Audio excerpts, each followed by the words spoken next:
요한계시록은 사도 요한이 밤모섬에서 예수님과의 만남을 통해 계시받은 것으로서 성령의 감동 속에 가함없이 기록해놓은 유일한 책입니다. 계시록을 읽고 들어서는 안 되는 등기의 책으로 오해하는 사람들도 있지만 계시록 1장 3절에서 이 책의 예언의 말씀을 읽고 듣고 지키는 자가 복이 있다고 주님이 직접 사도 요한에게 말씀하셨으니 계시록은 이 시대에 복을 받는 책입니다.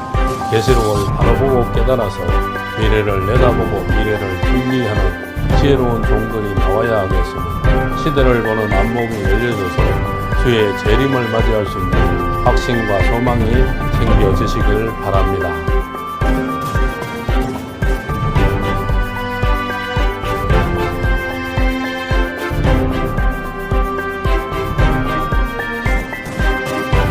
계시록 2장 16절의 설명부터 시작하겠습니다.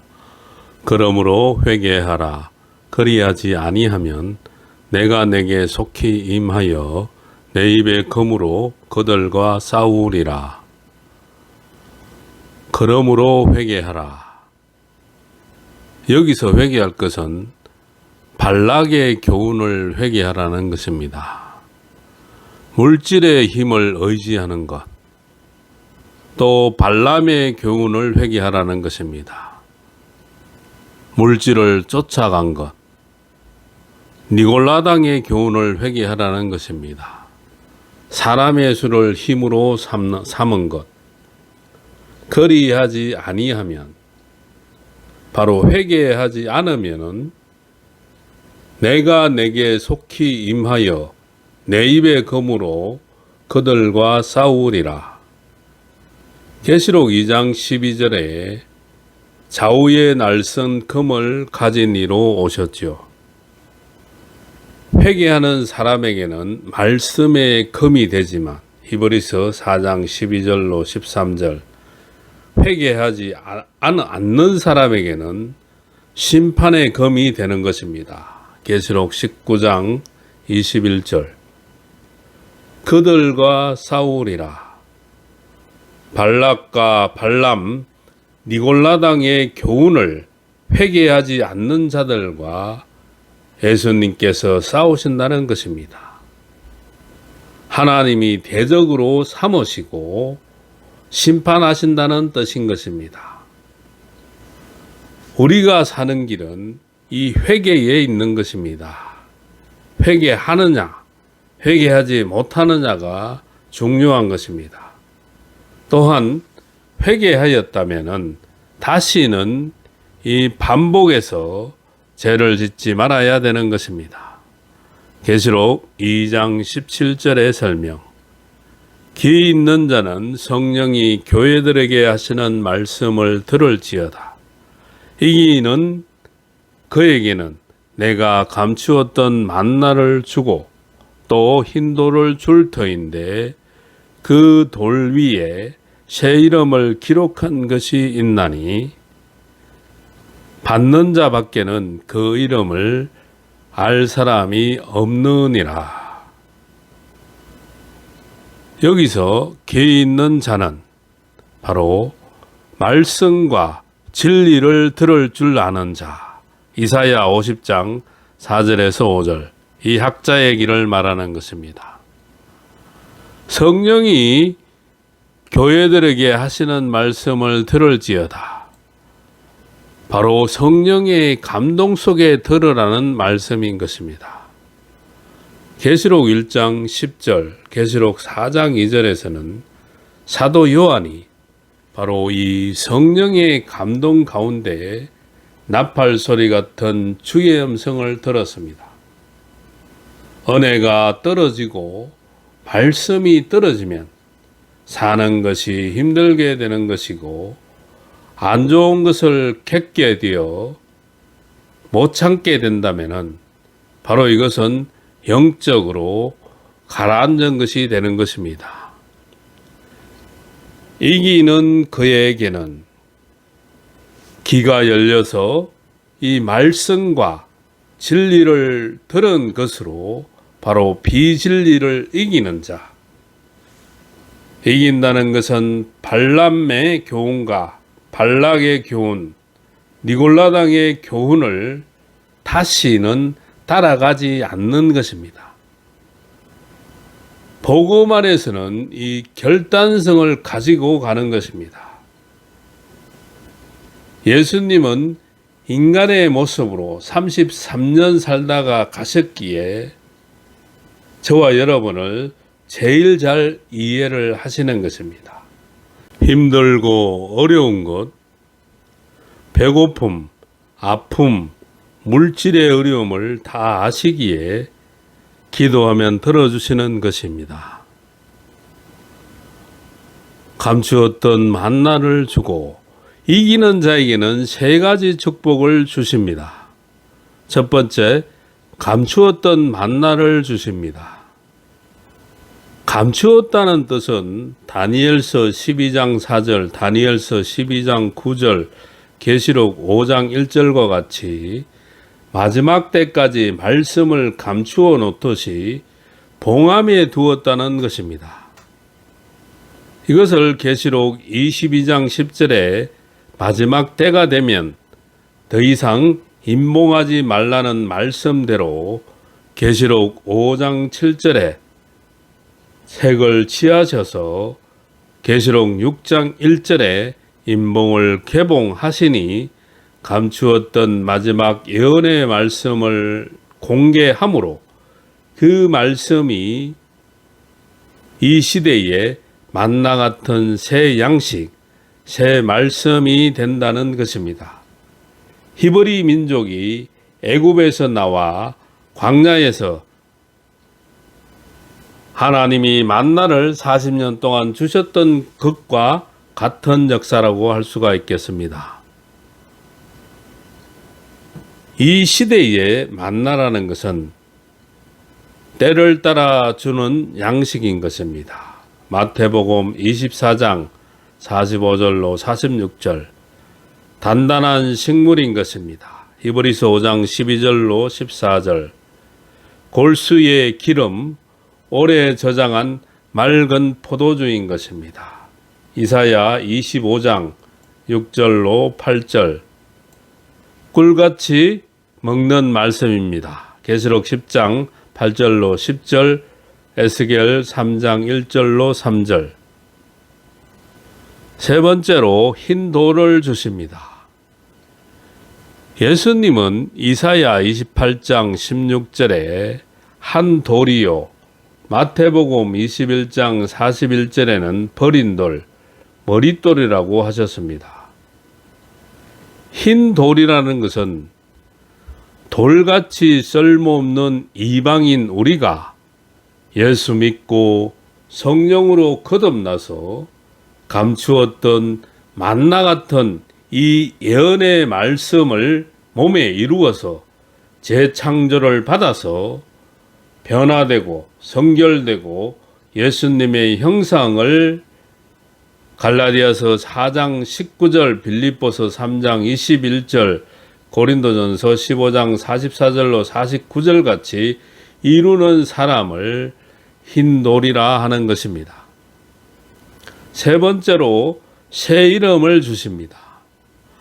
성경 속에서 새 이름을 받은 사람들이 많지만 몇 사람을 거명을 한다면은 구약에 아브라함, 사라, 야곱 등이고 신약에는 베드로와 바울 등을 꼽을 수 있습니다.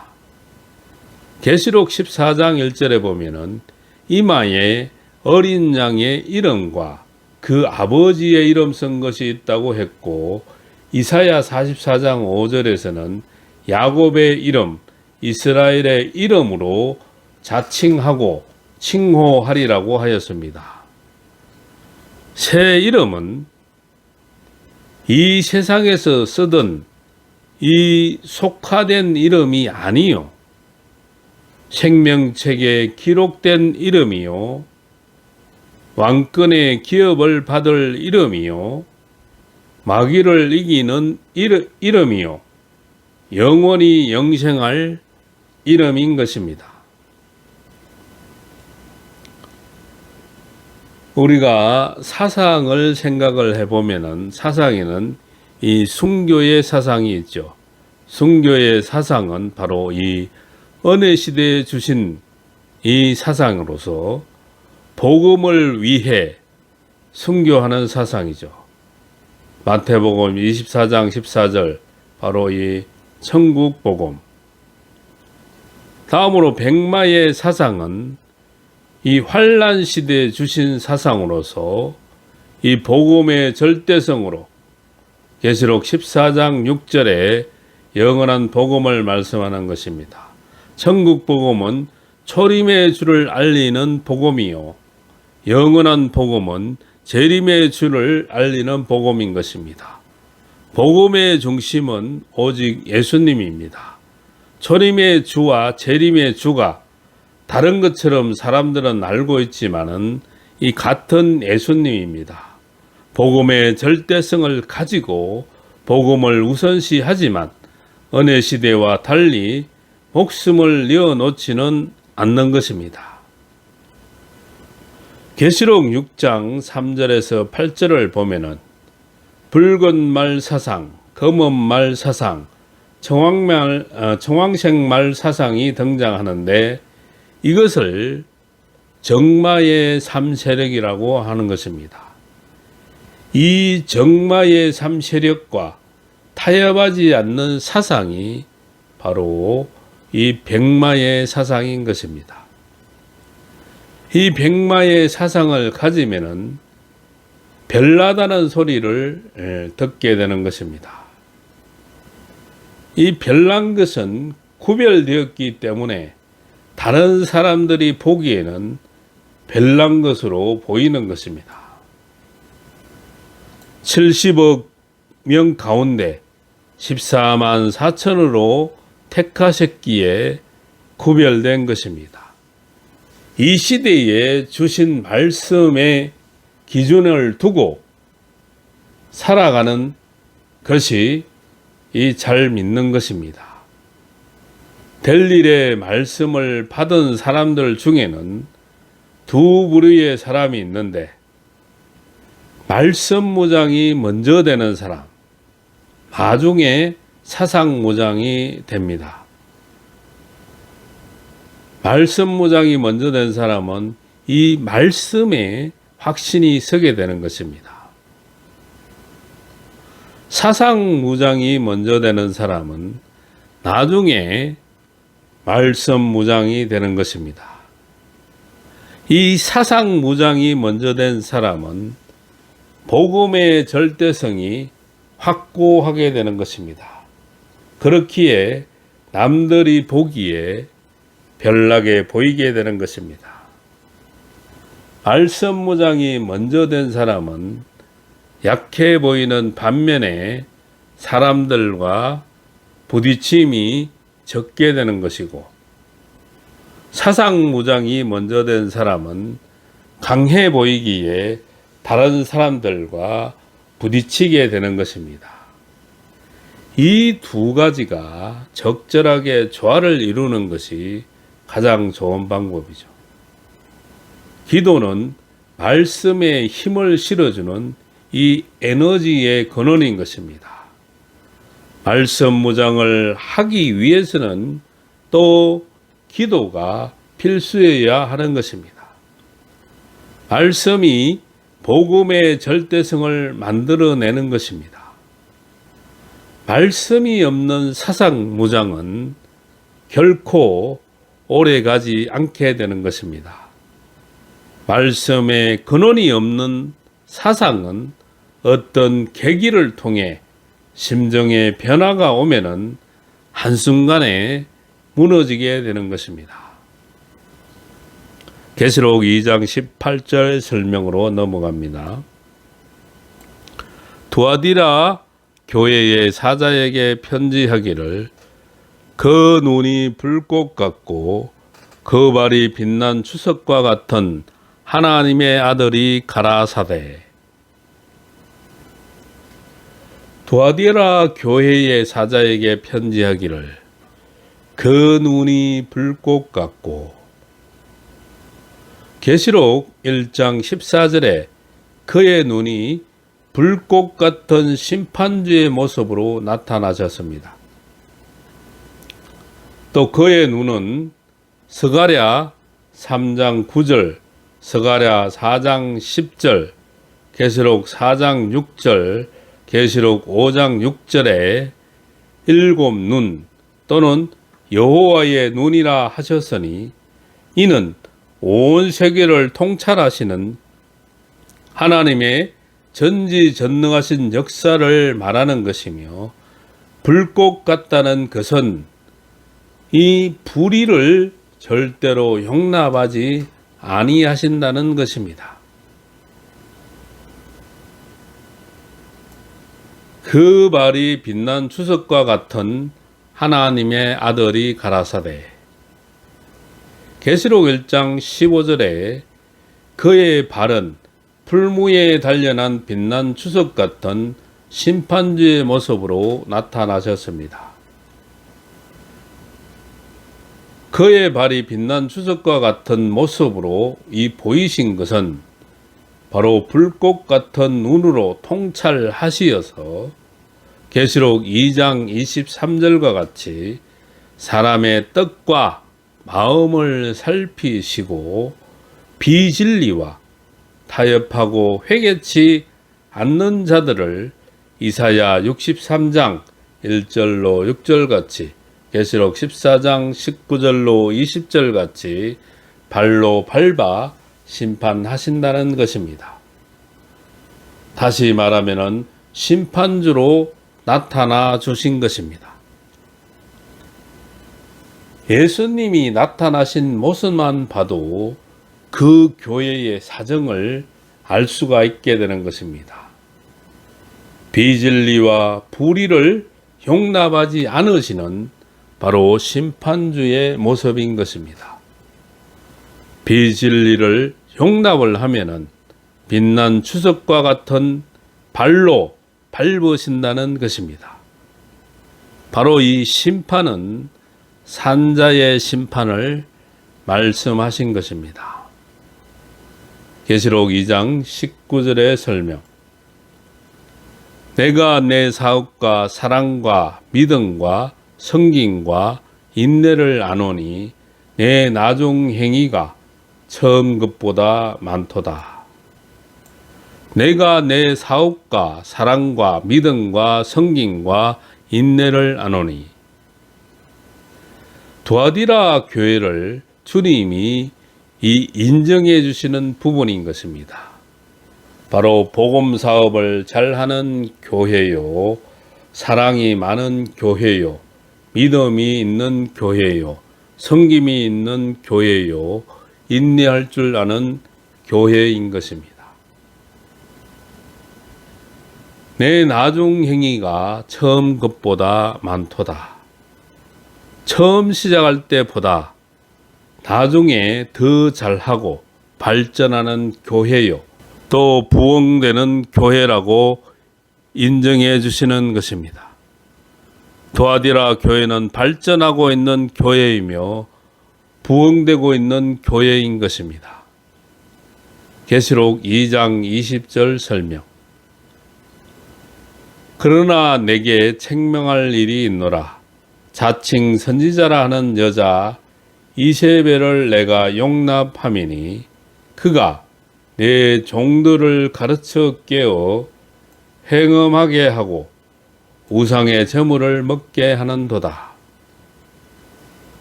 그러나 내게 책망할 일이 있노라. 자칭 선지자라 하는 여자 이세벨을 내가 용납함이니. 아무리 부흥되고 발전하는 교회라고 하더라도 바로 비진리를 용납하면은 망한다는 것을 경고하고 책망을 하셨다는 것입니다. 자칭 선지자 이세벨을 용납함으로 책망을 받았습니다.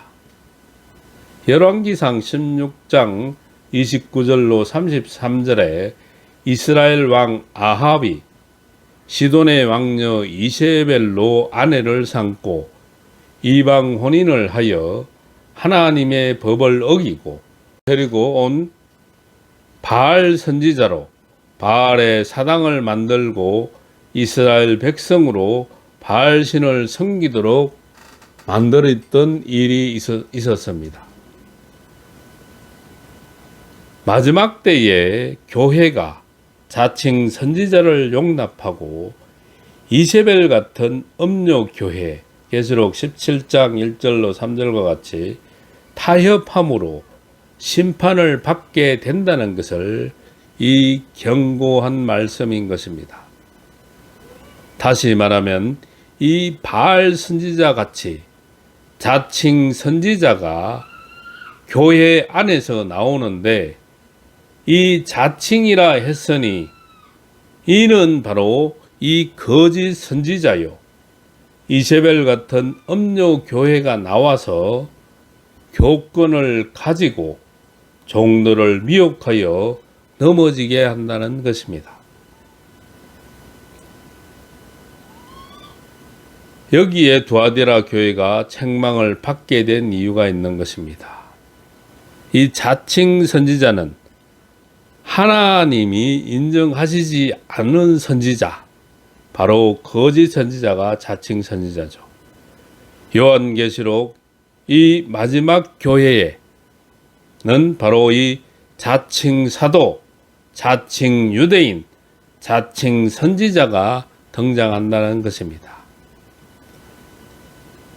또 어느 시대든지 참 선지자가 등장하면은 거짓 선지자도 등장하였습니다. 그가 내 종들을 가르쳐 깨어 행음하게 하고 우상의 제물을 먹게 하는도다. 이세벨이 종들을 가르쳐 깨어 행음하게 하고 우상의 제물을 먹게 한다는 것은 이세벨 같은 이 교권주의 음녀 교회가 나와서 하나님의 종들을 미혹하여 바로 이 우상적인 예배, 형식적인 예배, 가식적인 예배를 드리게 한다는 것입니다. 이사야 1장 10절로 15절에 이사야 선지자는 성전 바닥만 밟고 다니는 이 인간 중심의 예배가 되고 하나님을 의식하지 않는 예배를 드리는 시대가 온다고 하였습니다. 이 시대에도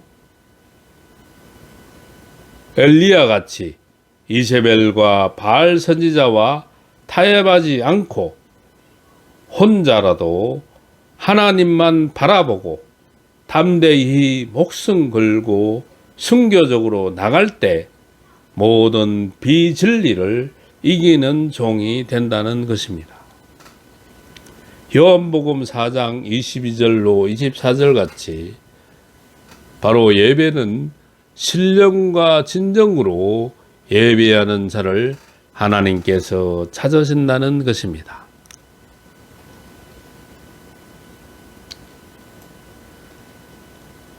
그러니까 신본주의, 하나님 중심의 예배, 말씀과 진리로 성령으로 드려지는 예배가 되어야 하는 것입니다. 요한계시록에서 이세벨이 등장한 것은 계시록 17장 1절로 3절과 같이 심판받을 큰 음녀에 등장할 것을 보여주신 것입니다. 역사적으로 아합과 이세벨이 하나가 되어 비진리로 바알 신을 이스라엘 앞에 놓았을 때 이에 대항하는 참 선지자 엘리야가 등장하였습니다. 우리 시대에도 음녀 교회가 비진리로 등장할 때 하나님이 이 비진리 세력을 이기기 위해서 내어 놓으시는 종이 바로 이 엘리야 같은 종이라고 할 수 있는 것입니다. 계시록 11장 3절로 6절에처럼 바로 이 두 정인의 권세를 받은 하나님의 입맞은 종, 우리는 엄녀교회와 타협하는 사람으로 갈 것인가? 엄녀와 대적하여 교회를 지키고 살리는 엘리야와 같은 종으로 갈 것인가? 바알 선지자 450명은 정치적으로는 아합 왕, 종교적으로는 이세벨, 백성들이 다 따랐지만 엘리야는 혼자였습니다.